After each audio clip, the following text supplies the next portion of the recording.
Always welcome साथियों। Digital class हमेशा आपके साथ। इंजीनियरों, अपनी प्रोडक्शन इंजीनियरिंग की सीरीज चल रही है। जो भी कंटेंट अब तक आपने पढ़ा है और आगे इस वीडियो में पढ़ने वाले हैं, सारा कंटेंट आपको पीडीएफ फॉर्मेट में अवेलेबल है। जिस तरह से मैकेनिकल इंजीनियरिंग जनरल नॉलेज की कंप्लीट सीरीज अवेलेबल हैं, इन नोट्सों का इस्तेमाल आप SSC, RRB, state, JEE, GATE, BTech, AMI के एग्जामिनेशन के लिए कर पाएंगे।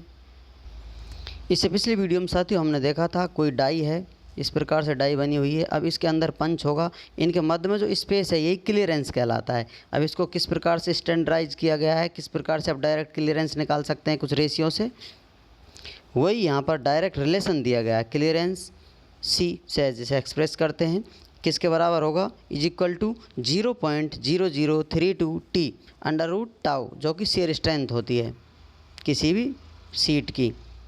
और ये कितनी होती है, जितना मेटल सीट है कितना विथस्टैंड कर सकता है, फ्रैक्चर होने से पहले कितना सामर्थ्य झेल सकता है। तो टाउ मैक्सिमम शेयर स्ट्रेस, या इसे स्ट्रेंथ कहें आप, शेयर स्ट्रेस, जिसे न्यूटन पर एमएम स्क्वायर में एक्सप्रेस करते हैं। Which a body can withstand without fracture, fracture होने से पहले कितना झेल सकती है। इसके बाद फ्रैक्चर हो जाएगा तो उसको आपको पता है उसके बारे में कितनी है, तो आप आसानी से क्लियरेंस भी उसके मध्य में दे सकते हैं, डाई और जो पंच है आपका उसके बीच में, या जो टूल काम कर रहा है।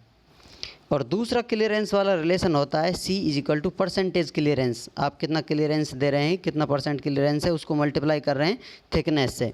इस प्रकार डायरेक्ट रिलेशन आप रख सकते हैं क्लियरेंस को। यदि आपको पूछा जाए, कुछ आपको दिया गया हो डाटा, तो इन्हीं में से आपको आंसर मिल जाएगा आसानी से। तो यहाँ आप कह सकते हैं कि जो यहाँ पर क्लियरेंस देखा था वो भी थिकनेस पर रिलेटेड था, प्रोपोर्शनल था। यहाँ पर भी क्लियरेंस थिकनेस पर, जो कि टी से हम एक्सप्रेस करते हैं, उसके डायरेक्ट प्रोपोर्शनल है। तो आप कह सकते हैं थिकनेस बहुत मायने रखती है। मोटी सीट के लिए ज़्यादा क्लियरेंस देना होगा, हल्की छोटी सीट के लिए आपको क्लियरेंस कम देना होता है। अब आइए साथियों और बात कर लेते हैं कहाँ क्लियरेंस देना होगा। कभी क्लियरेंस आपको डाई पर देना होता है, कभी पंच पर देना होता है। तो किस किस स्थिति में क्लियरेंस कहाँ पहुँच जाता है। ऑपरेशन यदि देखे जाएँ, पंचिंग इधर है, ब्लैंकिंग इधर हो रही है, तो इसमें से पंच साइज़ कितना होगा, होल साइज़ के बराबर होगा। यदि आप पंचिंग कर रहे हैं, मान लेते हैं ये कोई सीट है, आप इतना सा होल करना चाहते हैं, तो इसमें पंच साइज़ कितना होगा, इस होल के बराबर ही पंच होगा, छोटा, क्योंकि आप होल छोटा कर रहे हैं।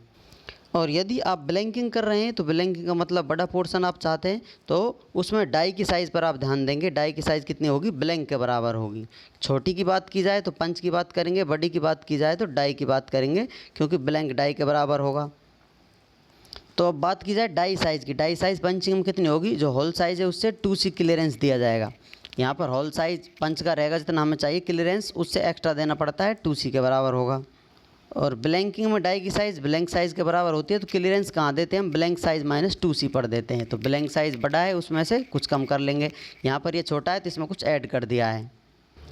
बात की जाए पंचिंग में क्लियरेंस कहाँ देते हैं, किस पर दिया जाता है, उसे समझने के लिए क्लियरेंस आप कर रहे हैं, क्लियरेंस ऑन डाई, डाई पर दिया जाएगा पंचिंग में।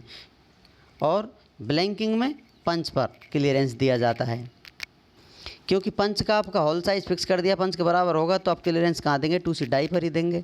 यहाँ पर ब्लैंक साइज़ किसके बराबर है, ब्लैंक साइज़ किसके बराबर होगा, डाई, डाई के बराबर है। तो ये ब्लैंक साइज़ बड़ा वाला पोर्शन होता है, डाई साइज़ जिसके बराबर है, तो इसमें से कुछ कम कर लेंगे, तो यहाँ पर पंच पर दिया जाएगा। समझ लीजिए पंच को छोटा कर लिया जाएगा यहाँ पर। तो ब्लैंक साइज़ माइनस 2C इस्तेमाल करते हैं। सिंपल इसे याद रखने के लिए, पंचिंग छोटा है तो होल साइज़ के बराबर होगा पंच साइज़ के। ब्लैंकिंग बड़ा पोर्शन की बात की जा रही है, तो इसमें डाई साइज़ की बात की जाएगी, जो ब्लैंक साइज़ के बराबर होगा। पंचिंग में डाई पर क्लियरेंस दिया जाएगा, ब्लैंकिंग में पंच पर क्लियरेंस दिया जाता है।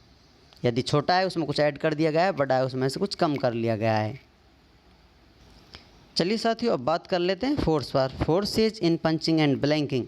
जब आप ब्लैंकिंग करते हैं या पंचिंग करते हैं, कोई सीट है, इस पर आप होल करना चाहते हैं, या फिर बहुत बड़ा होल करना चाहते हैं, इस प्रकार से ब्लैंक बनाना चाहते हैं, या फिर सिर्फ पंचिंग करना चाह रहे हैं, तो फोर्स कितना लगता है। फोर्स की बात करें, फोर्स कितना चाहिए, कितनी रिक्वायरमेंट होगी, वो फोर्स कम से कम इतना चाहिए जो इस सीट को कट कर सकता है, इसका अंदर पेंट्रेशन करने के लिए इसे कट कर सकता है, इतना फोर्स चाहिए। तो इसकी शेयर स्ट्रेंथ के बराबर होगा। तो F आप लिख सकते हैं, F equal to tau S multiply होगा शेयर एरिया।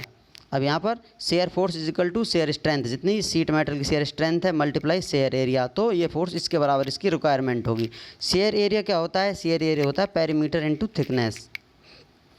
क्योंकि हम जानते हैं कोई सीट है, इसको आप कट करेंगे तो जो ये पूरा एरिया कवर कर रहा है, एक तरह से इस प्रकार से सिलेंड्रिकल आपने कट कर लिया, तो ये बाहर का इसका या इसके इंटरनल एरिया की बात की जा रही है, क्योंकि शेयर फोर्स इस प्रकार लगता है पैरेलल, तो ये शेयर एरिया होता है। अब ये हॉल जैसा होगा उसी प्रकार का, ट्राइंगल है तो ये ट्राइंगल वाली टी तो इसकी सेम रहेगी, लेकिन ये इसकी पेरीमीटर रहेगी बाहर की। तो जिस प्रकार का शेप साइज है इसका, उसी से आप शेयर एरिया निकाल सकते हैं आसानी से।